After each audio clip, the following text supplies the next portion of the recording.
Hi, this is Steve Ball Recruitment, and this is Key Selection Unlocked.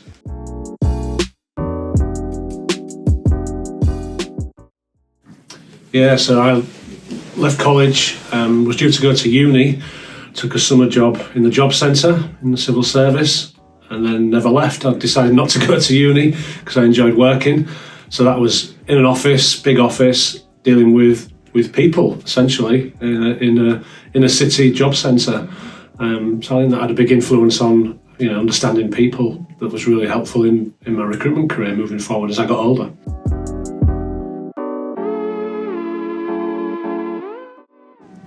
Yeah, it wasn't a plan. I didn't plan to work for myself at all. It just was the way things sometimes work out. So I'd been employed by somebody else for 20 years, and unfortunately, I didn't get the chance to take any equity or shareholding in that business. So I was 42 and thought maybe it's now or never. Had a couple of interviews to move jobs and be employed by somebody else. And in the end, decided that actually working for myself was the best thing for me at that stage in my life. So no regrets. It was a good move.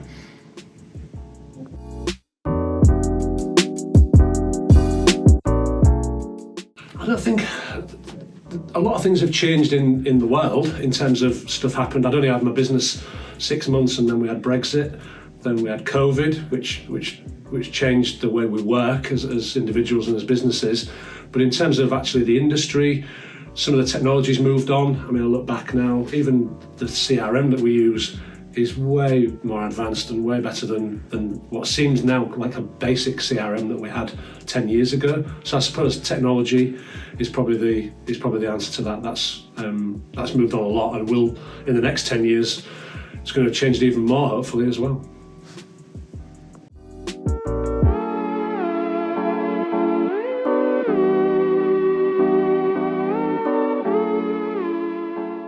No, I don't. I think the decision to scale back was the hardest part.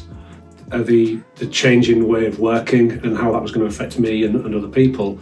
But actually, no is the short answer. But I think the decision was a big one. But again, no regrets. I made that decision because I felt like it was the right thing for me to do personally at that stage of my career. We'd had some great times.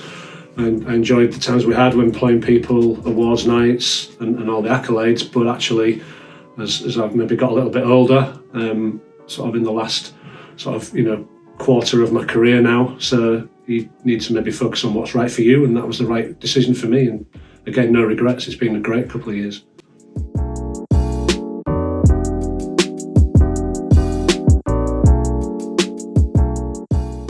I think specifically on clients, I think maybe when you first start in the industry, you get on the phones and you try to get new clients in and new inquiries, and actually sometimes you don't always grasp that sometimes people are just giving you an inquiry to get you off the phone, which we've all been there when that's happened. So I think sometimes you just got to be a bit sort of suss people out a little bit. Are they just are they seriously looking, or are they just doing this just to sort of feed me a job, and maybe just let's have a look who's out there. And I hate it when clients say, just have a little look and just see who's out there. Well, I'm either in or I'm not in.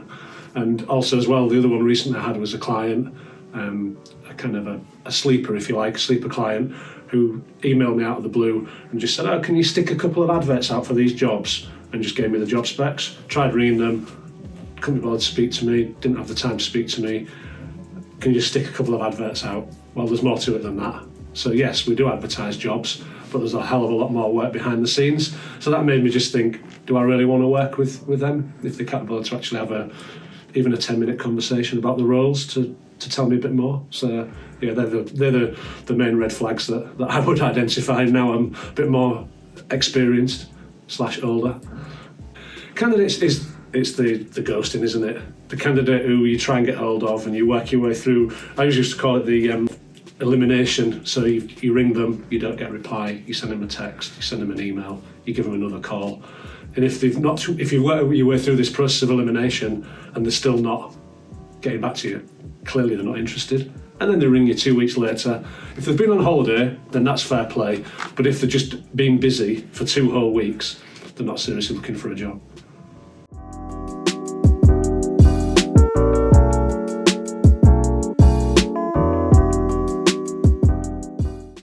Yeah, that's a good question. I think that's a very personal question, isn't it? And everyone will have probably a different answer to that. I think for me, still work hard and still put the hours in and still do what I was doing 10 years ago, but perhaps I value my time off more than I did back when I first started, because it's tough when you first start in literally empty desk, laptop, a few clients that maybe you might already have, but literally an empty room. It's a tough job to start from scratch. So I think for me personally, it's now about a bit of time where I can actually have a holiday and have a bit of time off and away from the grind.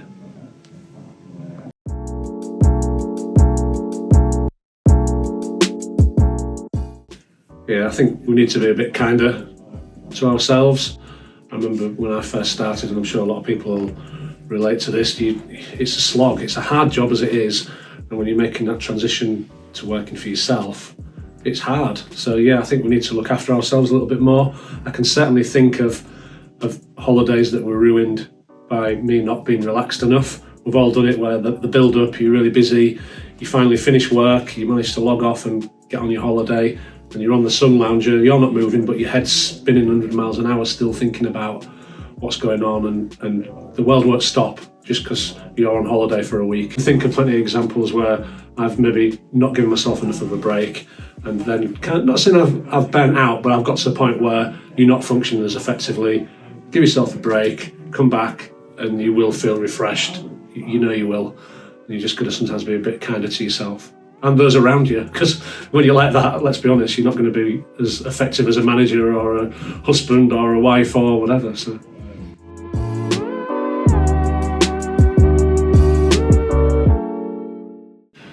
Yeah, I think the industry has changed quite a lot. I think I've noticed particularly the money, the packages that people are on now is a lot better than it used to be in most disciplines. And there's a massive skill shortage in construction, so they really need to shout about that. It's, in a lot of ways a hard job, and it's, a very stressful job, and I think maybe they need to shout about the money a little bit more to attract, whether it's graduates, apprentices through, because we're going to have a problem in the next 5-10 years as people are retiring. And the other one is probably women in construction and associated jobs around construction. I've noticed a big change in the last few years. There's a lot more women now than there used to be. Architects, quantity surveyors, project managers. So I think that's been, in my opinion, that's been quite noticeable in a really positive way in particularly the last 5 to 10 years.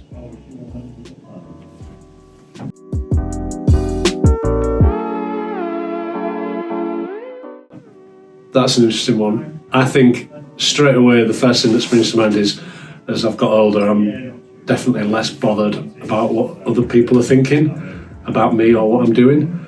And secondly, I'm less interested in what other recruiters are doing. I can think of times in my younger days, in my start of my career, where you're constantly worrying about what jobs have they got on, what are they doing. Just concentrate on what you're doing. And I think that's probably something that's changed, particularly in the last 10 years when now I'm working for myself.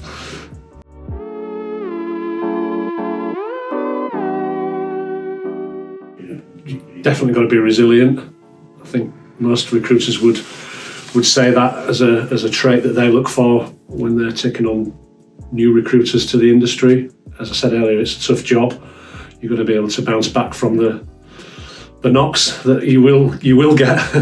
You've got to be honest, and you've got to act with integrity. And if you do that, then you won't go far wrong.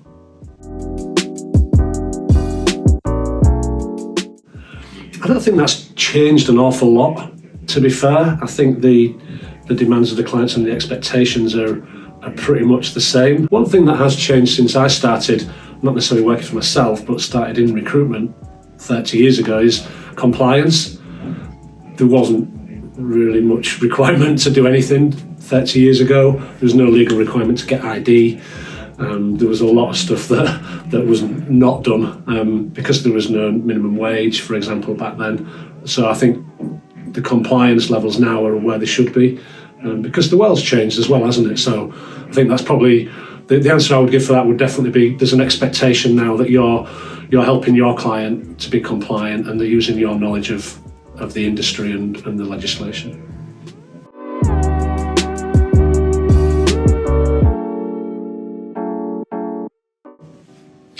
Yeah, I think when I first started, I was really keen to supply larger businesses with high headcounts and expansion plans, and I was trying to latch onto that because I thought that would make me look better as a business. But I think what I've found over the last few years is the SMEs. There's a real opportunity there if you get in with an SME as they expand. And if you get on well with them, you get to know their business and their culture.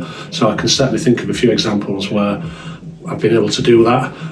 Startup businesses where they've got funding, and particularly one that I worked with in the renewables sector, where they were a brand new business with a brand new idea, and we helped them grow and placed a lot of people with them over a good few years. And now they're in a different level. They're now a multi-million-pound business in a pretty short period of time. So I'd like to think we played a big part in that.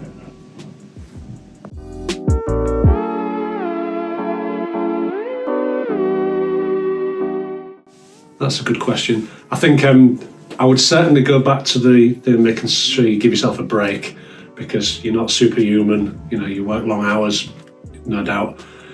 Have those breaks and refresh. So the ability to do that is very important. Secondly, don't try and do everything yourself. Try and get the support network around you. Try and delegate. Try and outsource things that either you're not great at or that maybe someone could do better. If it's cost effective to outsource it, then try and look at doing that. And try and enjoy it as well. Try and enjoy what you do. Like we said, it's a hard job, but it's a very rewarding and enjoyable job. If you do it properly, the financial rewards are there, but also it's great fun as well. You get to meet lots of people, make some good connections with people that, and in my case, I can think of lots of clients that have become friends over the years because you get on with them and you carry on that connection with them as well.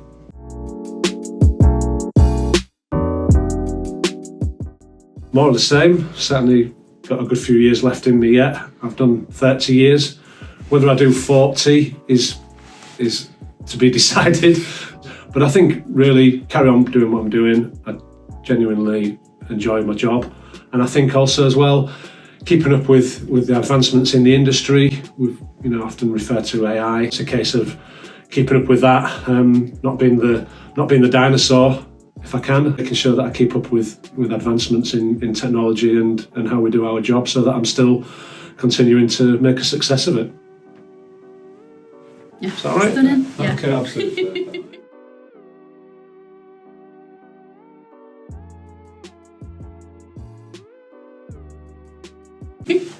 Good? Yeah.